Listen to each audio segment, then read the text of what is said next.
While everyone's still chasing tech and AI stocks, gold is quietly breaking records, trading near all-time highs for the first time in years. But here's the twist. It's not just the metal making moves. Right now, 4 specific gold ETF are positioning to quietly outperform the broader market, and almost nobody's talking about it. The strategy I'm about to share isn't about hype or headlines. It's about understanding the silent shift happening beneath the surface and knowing how to position yourself before the rest of the market wakes up. Stay with me till the end. That's where everything connects. This video is for educational purposes only. I'm not a licensed financial advisor. I'm simply sharing my personal experience and what I've learned along the way. Investing carries risk, especially with assets like gold, which can be highly volatile. Always do your own research or talk to a qualified professional before making any financial decisions. Let's dive in. Gold recently broke past the $4,000 per ounce mark for the first time in history. But as of the time of recording this video, it's currently trading around $3,900 per ounce. That's more than just a price tag. It's a reflection of where the global economy stands right now. We're looking at gold being up more than 50% since the start of this year. To put that in perspective, that's outpacing the AI-fueled tech stock boom that everyone thought was unstoppable. Gold is actually beating Nvidia's returns over the same period. But this isn't just about numbers on a screen. There are real forces driving this. The dollar is losing its strength. Central banks around the world are quietly increasing their gold reserves, with purchases on track to reach around 900 tons in 2025, as they diversify away from the US dollar to strengthen their financial independence. The Federal Reserve has cut rates twice this year, marking a significant policy shift aimed at supporting growth. However, inflation remains stubbornly above the Federal Reserve 2% target despite signs of moderation. At the same time, the rapid expansion of government debt has raised renewed concerns among economists, some of whom are cautiously describing the situation as a potential form of monetary debasement. In short, we're in the middle of a perfect storm for gold. Institutional investors are already anticipating additional rate cuts, positioning early ahead of what could be a major shift in monetary policy. Here's everything you need to know. And I used to believe all gold ETF move together. A lot of people believe this. They believe gold is gold. If the price of gold goes up, all gold investments should go up proportionally. But that's not how it works. In October 2025, while gold itself was hitting record high, the performance gap between the top and bottom gold ETF was massive. Some were soaring, others were just treading water, and a few were actually falling behind, even as gold hit new records. Why? Because every gold ETF plays a different game. Their setup, their holdings, and the way they mirror gold's price make all the difference. Some gold ETF hold physical gold bullion, literally bars sitting in vaults in London or New York. Others invest in mining companies that extract gold from the ground. Some focus on established mining giants. Others bet on junior miners, small companies with higher risk and potentially higher rewards. And then there's the fee structure. Some ETF charge around 40 basis points just to hold our investment, while others charge as little as 10. Over time, especially during a multi-year bull market, those small differences can compound into a significant gap in returns. 4 specific gold ETF are standing out as clear winners this month. Funds that haven't just outperformed before, but are now positioning to outperform others if the gold rally continues. Let me take you from the ground floor to the penthouse, breaking down each level until we hit the elite performers everyone's talking about. Number 1, SPDR Gold Mini Shares Trust, GLDM. This was my first real discovery, and honestly, it should have been obvious. GLDM has the lowest expense ratio in the entire gold ETF universe, just 0.1. Compare that to its bigger brother GLD, which charges 0.4, and you are yet to see why this matters. GLDM holds physical gold bullion, the real deal. It tracks the London Bullion Market Association gold price, which is the global benchmark. Every share represents a fractional ownership of actual gold bars sitting in secure vaults. What makes GLDM special isn't just the low fees. It's that State Street launched this specifically as a retail-friendly alternative. The share price is lower, making it easier for everyday investors to build positions without tying up huge amounts of capital. So far this year, gold's been on a solid run, and what I've noticed with GLDM is that its low expense ratio really makes a difference. More of the gains actually stay in my pocket instead of getting chipped away by fees. Even over a steady stretch like this, that small cost advantage can quietly add up sometimes hundreds, even thousands more on a decent-sized position. Its market capitalization has climbed past $20 billion, with steady inflows from cost-conscious investors seeking value. This has become the foundational gold holding, steady, reliable, and remarkably efficient. With new trade tensions and market uncertainty pushing gold toward another breakout, GLDM is positioned to capture every bit of the upside, while charging almost nothing for the privilege. If you thought GLDM was the grand finale, think again. The next gold ETF doesn't just join the game, it rewrites the rules. This one brings something even GLDM can't match. Number 2, IAU, iShares Gold Trust. iShares Gold Trust is GLDM's main competitor in the low-cost physical gold category, and it's been around longer. With an expense ratio of 0.25 and over $59 billion in assets under management, IAU offers similar exposure to GLDM, but with a slightly higher fee. Why does it make the list then? Because of its liquidity. IAU offers exceptionally tight bid-ask spreads and massive daily trading volume. For investors who need flexibility, moving in and out of positions, or for institutional players managing large allocations, that liquidity translates to minimal slippage and more efficient trade execution. IAU has long been one of the major ETF offering institutional and central bank scale exposure to physical gold without the headaches of owning and storing the metal directly. What I love about iShares Gold Trust is the BlackRock backing when you're dealing with tens of billions in gold exposure. For investors who value unmatched stability and secure storage, IAU checks every box. The performance this year has been rock solid. As gold continued climbing to new highs, IAU captured nearly all of that upside minus its small management fee. For long-term investors who see gold as a steady hedge over time, that small fee difference compared to GLD can really add up in the long run. With market volatility picking up from new tariff impacts, IAU liquidity advantage becomes even more valuable. When conditions get choppy, you want to be in the most liquid vehicles, the ones that let you move quickly without giving up performance. IAU doesn't have a fixed yield and no cash distributions. It's simply a lower cost way to track the spot price of gold. Its profit is purely from gold's movement, nothing else. As iShares Gold Trust sets the bar high, the next fund doesn't just meet it, it blows right past it with a fresh take on gold exposure. Number 3, SPDR Gold Shares. Now this is where things get really interesting because GLD isn't just another gold ETF, it's the granddaddy of them all.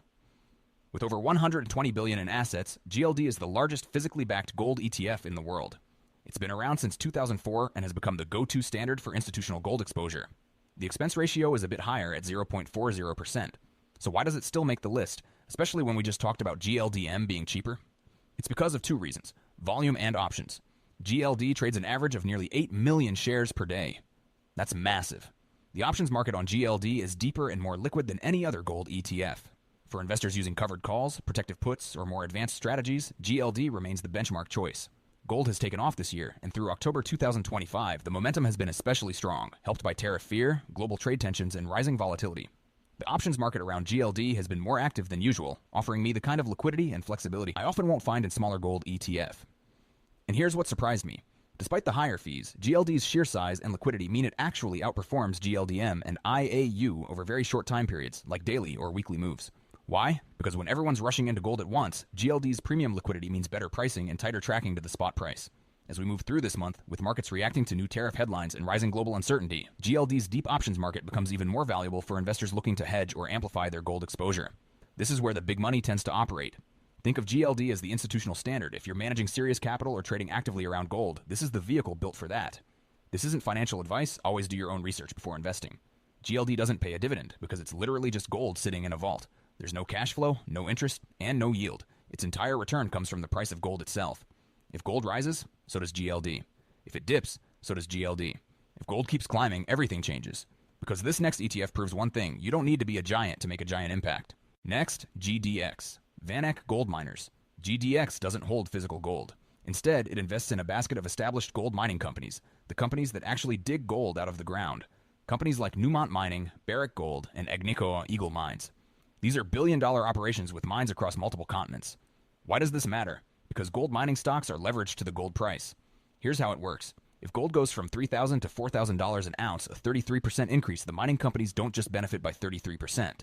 Their profit margins grows because their costs are relatively fixed while their revenue skyrockets. So far in October 2025, as gold has been charging above the $4,000 level, GDX has absolutely rising in momentum.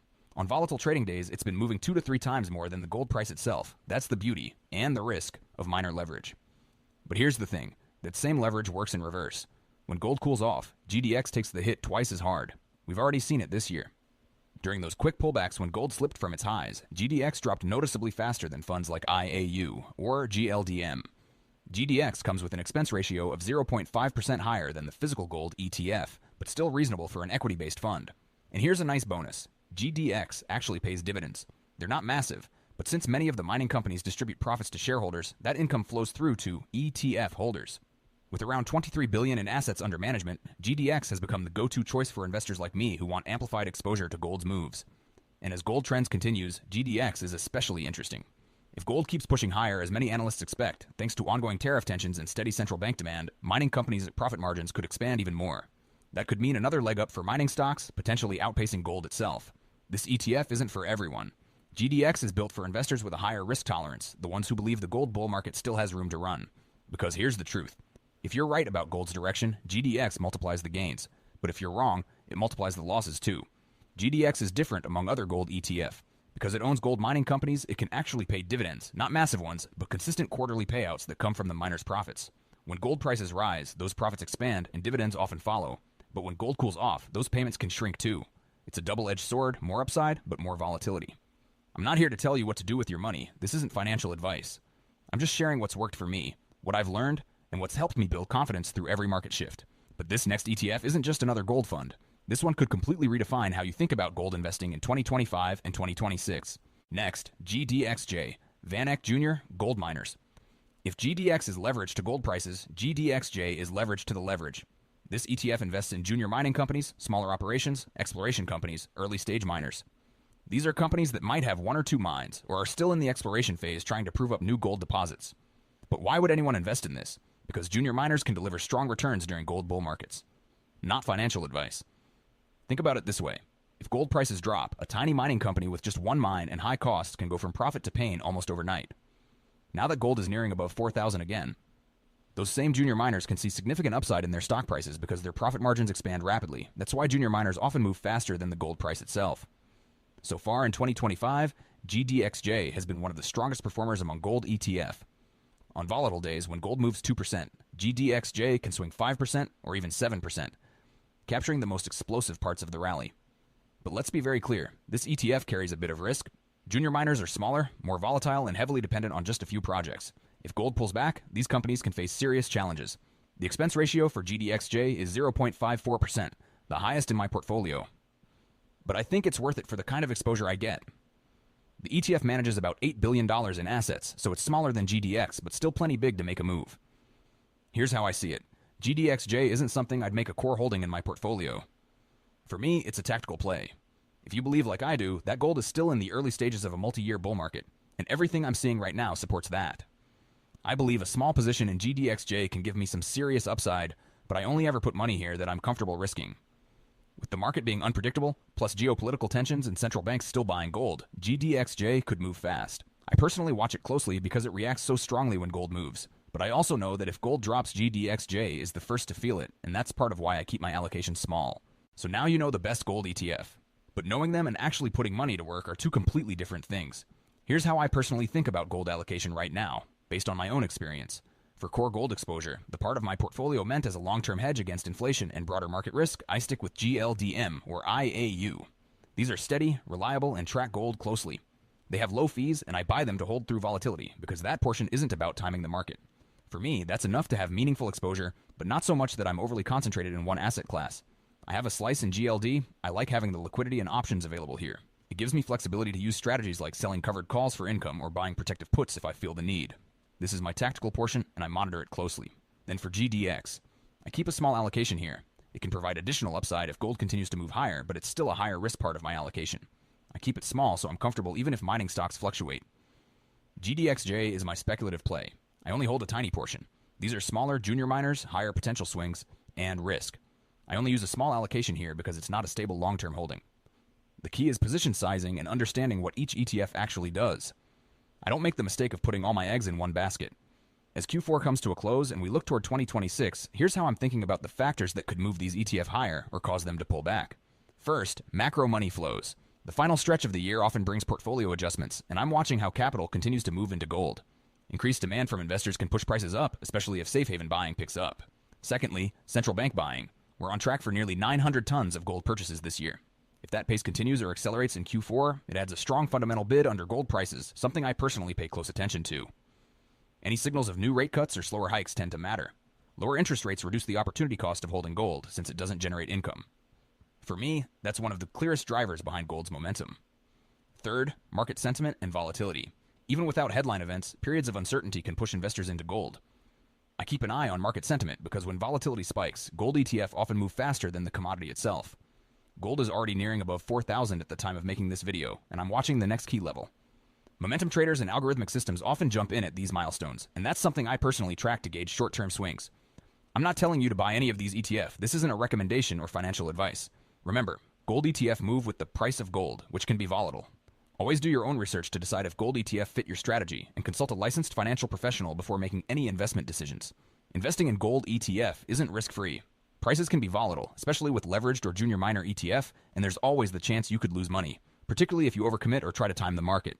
That's why it's so important to do your own research, understand what you're buying, and size your positions carefully. For me, the goal isn't to get rich overnight. The goal is to build a portfolio that can endure market swings while still capturing upside when opportunities arise. Here's what I've learned after months of studying gold ETF and watching market movements. The investors who do well over decades aren't the ones who make perfect calls every time. They're the ones who understand their investments, manage risk thoughtfully, and stay disciplined even when the market is swinging wildly. If you got value from this video, I'm glad. I've got a new strategy I've personally been using to succeed in ETF investing, and I break it all down in the video above. It's everything you need to know. Go check it out, and I'll see you there.